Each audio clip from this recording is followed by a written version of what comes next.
Every club. Every day. The Global Sports Podcast Network. Hello and welcome back to the Daily Southampton, and today the Daily Chelsea, part of the Global Sports Podcast Network. My name is Greg Elliott, and I'm joined by my friend Oscar. How you doing, Oscar? Yeah, not too bad, thanks. Good. And from the Daily Chelsea Podcast, Yash. How you doing, Yash? Hey, how you doing? All right? Yeah, good. Good. Excited to get into this one.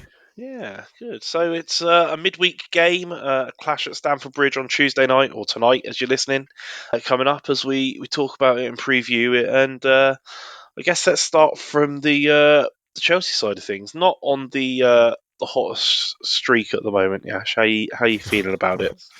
No, I think we're on really, really bad form at the moment.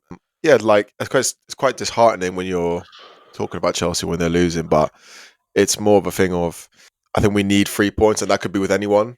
And I think this point is like, especially City lost now, we're like we are trying to go for the top four, and is at the same time I don't really believe we can with the form and the players we have, but I think we need 3 points, and that's what we're gonna hopefully get and bounce back at Stamford Bridge. So.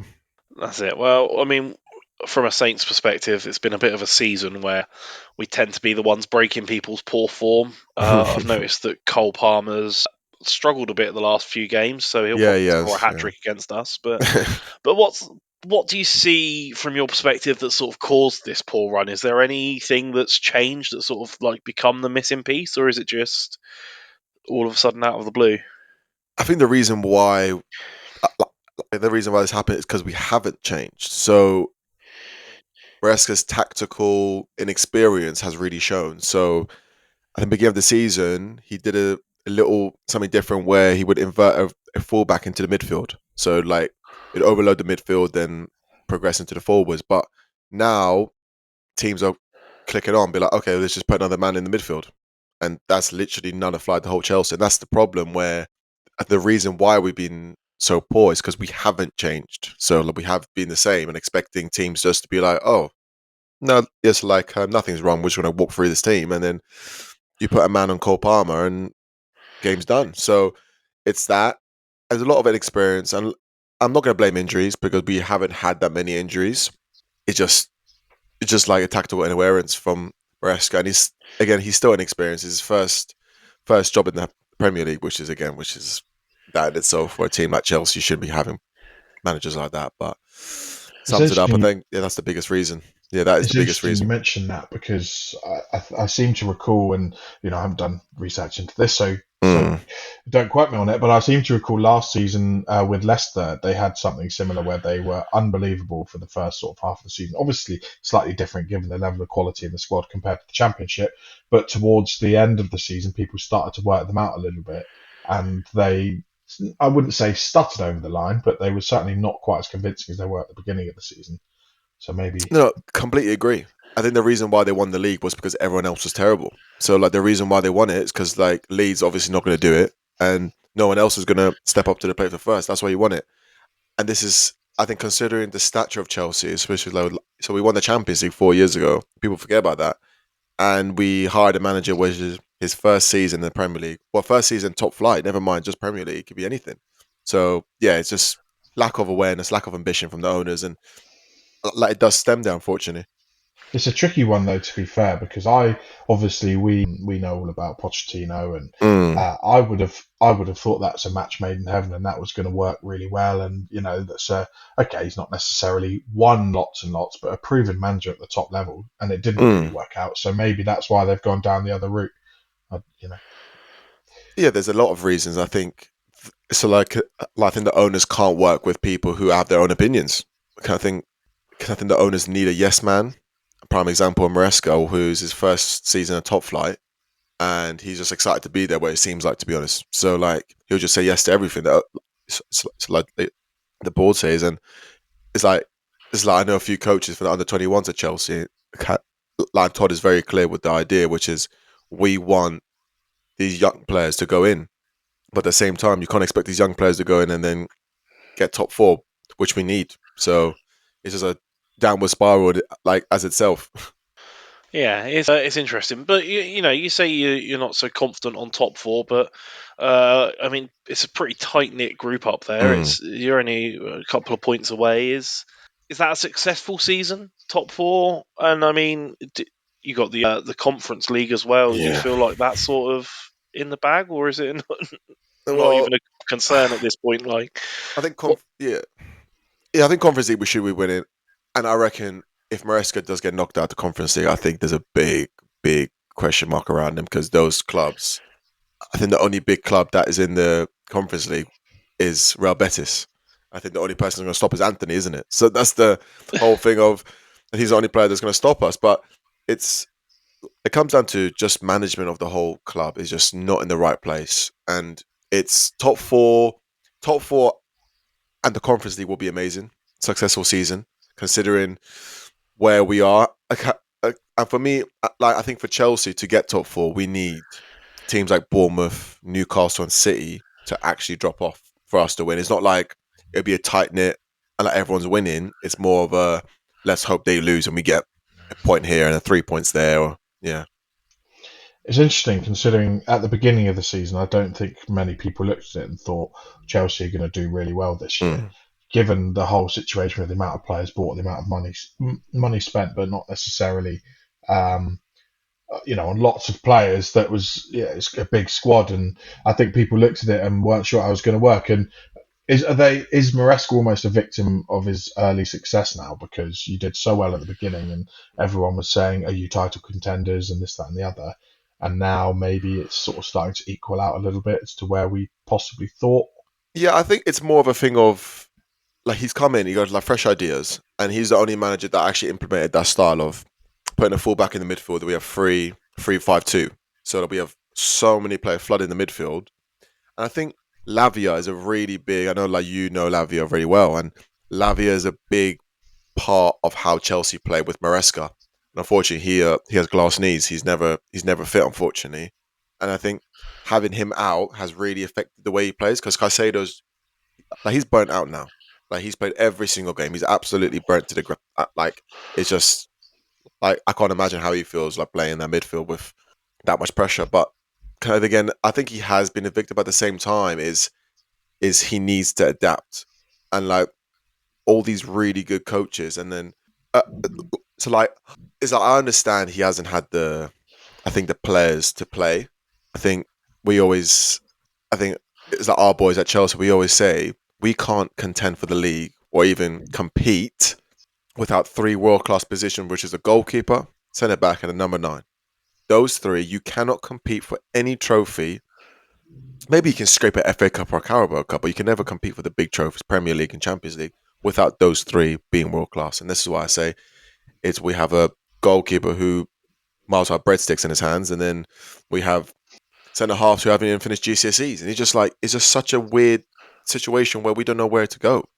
So it will be success, and I think he has to adapt. And if he doesn't adapt, he's going to be the first person on that chopping board because like the board's not afraid to switch, and we know this from Pochettino. So Yeah, it's definitely interesting, and sort of looking into the game tonight. Are you seeing it as 3 guaranteed points, or is it just another potential banana skin based off of how you're playing at the moment? I think another banana skin. It's like I think going to your ground, we were again full confidence. We were really going in there. That's why we won 5-1, and then like it's a controversial red card, obviously. But I think we were really we were really on good form. I think now it's more of a thing of like we've lost the last 2 out of 3 games against you lot. So it's like I think for us it's more of a thing of we shouldn't get complacent because you're bottom of the league. Doesn't matter. It's like these are the games where Southampton are looking at it. It's like saying, you know what, we can grab a point from here. 100%. These lot are confidence on the floor. We can easily grab a point from here. And they have nothing to lose. They're going to go all out, especially with the new manager, which his style is good. It shows we can't play against a physical number 9 like the striker you have up top now. Absolute monster up front. We can't compete against strikers like that. We showed against Haaland. We showed against like loads of teams. Like, for example, is like Isaac. We can't play against physical number 9s. So having him is just I can name 3 or 4 players in there that we can't compete against. So I think Onuachu will be delighted to be compared to Haaland and Isaac. I Oh, wouldn't worry a huge amount. no, that's the thing. It's always because like we're not worried about. It's like so the midfield's great, but it's the last phase of play, which is our two centre backs who are not confident. Like, we got Trevor Chalobah. So like he went out in the Aston Villa game, so he was injured. So we got Tosin and Levi Colwell, who again, Tosin was playing in Fulham, not even getting a game in. And he comes to Chelsea now he's playing every other game. And then we've got Levi Colwell, who's only 21, against a good striker who, again, he might not be the most technical gifted, but he can hold the ball up. And you've got really, really fast wingers. Again, who can hurt us because we only have Cucurella and Malo Gusto, who are not the fastest players. So it comes down to that. Okay, well, that's maybe a tad more positive than I think either Oscar or I are feeling about Saints' chances. But we will loop back round and touch on that after a break. But first, a message from our partners at Bioniq. Your body is unique, and Global Sports Podcast Network has partnered with Bioniq, the world's most personalised supplements. Bioniq provide 100% tailor-made supplements designed to deliver precisely what your body needs at exactly the right levels to optimize your health. No guessing. So click the link in the show notes. Use the code GSPN 2025 for 40% off your first month's subscription. Bioniq. Don't settle for off-the-shelf solutions made for just anybody. Get what's right for you right now. Okay, so we're back. Oscar, are you feeling like there's a chance that we sort of catch Chelsea sleeping and put out problems for them? It's not the worst time to be playing against Chelsea off the back of two pretty poor results. But at the same time, it's always a good time to play Southampton this season, it seems. Maybe it's an omen that it's almost 2 years to the day that last time we got relegated, we managed to get one of our few wins against Chelsea at Stamford Bridge, which essentially got Ruben Selles the job till the end of the season.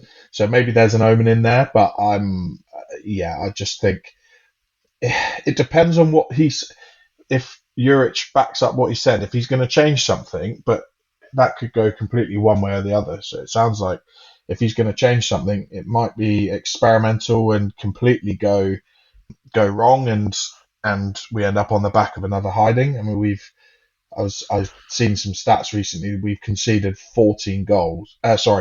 We've conceded 3 goals or more in 14 out of our 26 games this season. So I think there's every possibility we add to that significantly. But who knows? Maybe he finds a formula that actually works and gets something out of it, and then our season jets on from here and we stay up. I think it's unlikely, but stranger things have happened.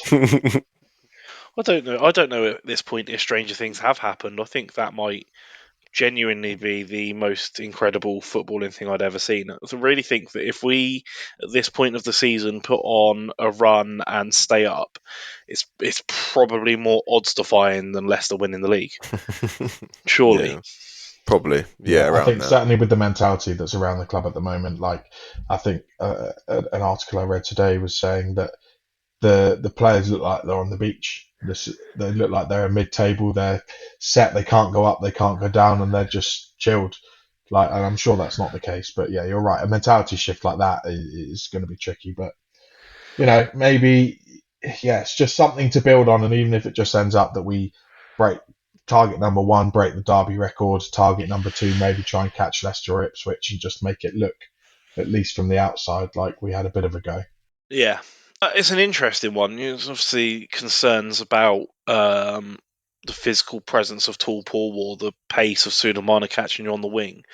But what you were saying about your midfield, that's really where my concern from our team would be, because it's somewhere we've really struggled pretty consistently across the board. And I don't see, unless we see a combination of Flynn Downs and Ugo Chugwu, although I presume, can he not play because it's his parent No, he club? can't play. So he can't play. Oh, I forgot about that. That's a killer.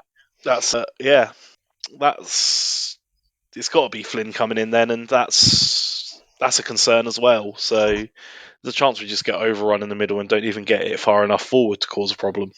I think, I'm sure we'll come into this if we talk about predicted lineups and things, but I think for me, we have to go into a midfield three now. I'm not a fan of having two, especially when one of them is Will Smallbone. Again, I'm not dissing him as a player, but just in a two, he's not, he's too lightweight. I think we've got to go in with the three, otherwise you're right, we're just going to get completely overrun, especially without Ugochukwu. Yeah, and with no natural centre backs, are we seeing Bella Kotchat play 2 games in 4 days after not playing any for 500? Or I don't think he's got a choice at this point. Stevens maybe, but is he going to risk chucking him straight in, especially against Chelsea? We know what happened the last time he played against Chelsea. I don't a Rebo back there. But maybe we'll need a Rebo in midfield now if Ugochukwu's out. I personally, again, I think a back four, but is that going to be completely against his principles? And he's going to stick with that. I don't know whether Nathan Wood is he fit again. I'm not 100% sure. But Harwood I Bellis, think he was out. fit but dragged off for poor performance the last time he played at half time. So fit, but whether that's a case of Abel, I'm not sure.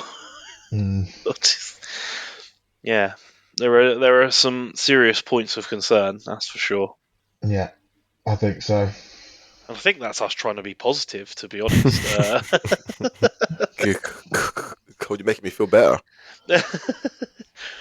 Could be one of those strange midweek games where both teams just try their hardest not to lose. It really could be the way it ends up going. Yeah, we have no number 9, so I don't know where our goals are going to come from. It's like we can't just rely on Cole Palmer because someone's going to be on him. So like we know that someone's going to be on him at all times. We have no goal threat. So I'm a little bit with the attackers that you have. Is Madueke no, he's out. available? He's out. No, he's out.